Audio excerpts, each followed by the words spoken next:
Okay, as you guys know, I've been working on a few different things. I don't always, for my own safety, I don't always release what I'm doing, where, or with whom. And to be honest, I haven't traveled a whole lot lately, but we did just move. So that's good. We have more space now. My daughter has her own room with 4 walls. It's not just like a little side area. So that's good. I've also, if you saw some of my other videos, I'm having some car trouble. It's okay. But the most important things that I've been working on are helping a little bit with the Dallas Echo group. I did like an outline for how I would recommend that they contract with the county to get Echo done. But because that's not my county, I not only can't vote in that county, I can't even poll watch in Dallas County because I don't live there. It's their prerogative. DCRP, they already passed a resolution to get rid of the machines. It's their prerogative for how they want to go ahead and do the hand count. So they may take some of what I suggest. They may take a lot of what I suggest. They may take almost none of it and go with what they think is best for their style of hand counting. And the discrepancies between what some people are suggesting and what I've proposed is, the watermarked ballots. Some people want to print watermarked ballots so that we know that those are our ballots. That may be an expense that the SOS might not cover if the cost of those watermarked ballots is much higher than what the county can get those paper ballots for. So in order to help other counties decide whether or not they're ready to transition to the Echo hand-counted method, I've created a form, and it's like a Google form, right? And I've taken all this information from the SOS's primary finance, what is it called? Primary Finance Expenditure and Reporting Guidelines. Super exciting and ultra sexy, all right? I've taken everything from that, and I've basically put it into an application and say, hey, you need to get all of this information because the SOS is going to expect you to report it to them anyways whenever you do this.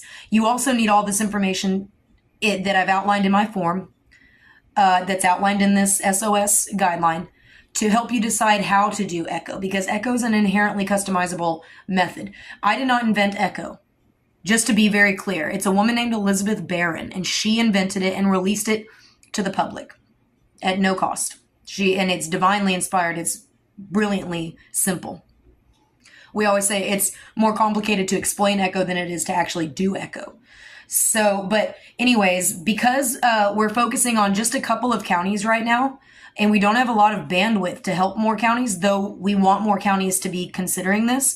I was talking with a few people, and we think it might be beneficial to create this application for Echo. And right now, it's, I'm going to make it national. I think I had made it to where it was just in Texas, but I'll make it national. And it's really easy to do. It's really only... No, this one is Texas specific. But we could easily duplicate these templates that we create in Texas for other states. Why? Because in Texas, we have the best election security laws.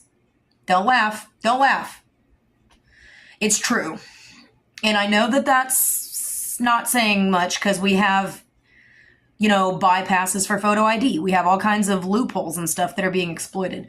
But the sad truth is that we do have the best election security laws in the nation. So other states have a couple of cool things, but, I got a hair in my eye and I don't know how to get it out. Okay, it's out. I'm going to release this link to the form after we get a little bit more feedback on it. I sent it to the creator, and I should probably send it to the rest of the steering committee. But I just sent it to the creator to ask her, does this look good? When that form is approved, we're going to release that. And if you'll just fill everything out in that form, some of it you'll have to open records request. But if you'll just fill everything out in that form, we'll be able to pretty quickly help you guys determine how you'll do Echo in your county, whether it's a big county like mine and like Dallas right next door, or whether it's a small county like Gillespie or Palo Pinto or wherever. Echo is important to do in as many counties as possible. And you never know which county is going to do the best version of it, and then we'll take that as the template. We're praying that Dallas is going to be a big, workable, feasible example of echo in a large county. But it's the first time echo's being done in Dallas. And it just may go smoother with a smaller county. So if you're interested in seeing if echo would be beneficial for your county, or if it's feasible in your county, which I think it probably is, go ahead and fill out everything in this form as soon as we send it out. Okay, and I'll do another video describing a couple more things in detail, especially if we change some of the stuff that's on the form. We're working it out. We're trying to get it all, looking good. But there's a lot of ground to cover in a very short amount of time. And I'm doing like 20 things at once. That's just one of the things. Another one of the things that we're doing is we have a fundraiser coming up for the Election Fairness Institute on September 11th at VB Steakhouse, okay? It's all-you-can-eat Brazilian steak, $125 a seat. If you go to goefi.org and hit donate, if you give a donation of $125, it's going to issue you 1 seat. If you give a donation of $250, it's going to issue you 2 seats. And I know that seems basic, but I just wanted to let you know about that. So thank you guys, and I really pray that you guys will come to our fundraising event where we can tell you about even more stuff that we're working on that I can't tell you about. I can't release everything that I have publicly because some of it's radioactive, and you just can't put that stuff everywhere. You know what I mean? All right. Anyway, thanks. Bye.